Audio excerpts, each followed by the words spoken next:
At this point of the install, your cups should be set.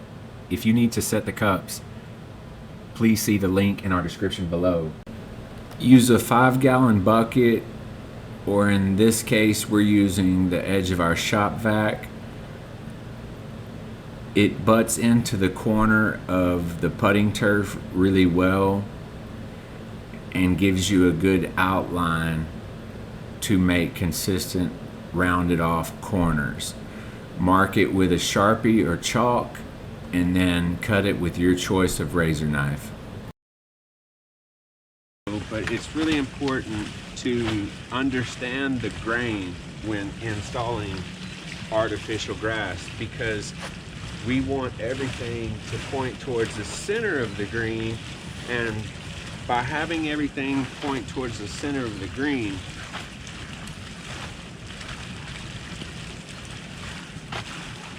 what that does is it has the fibers. As you miter the edges, you have blade over blade until you stand them up. So the blades of grass are falling more like this. If you turn it the other way, it's falling away from each other. So, example,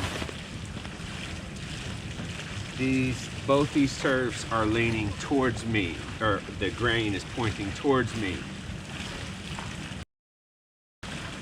If I spin the turf this way, then the blades open up and they're coming this way. So they're actually apart, so it makes a gap.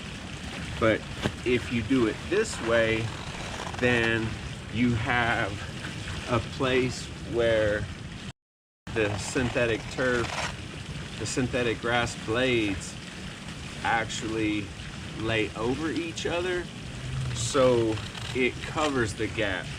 I can find the seams on all projects.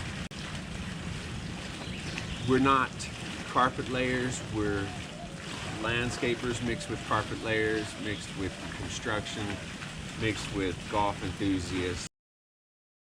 Carpet layers are often a good source for local resources if you have a green and they could do it with whatever you give them.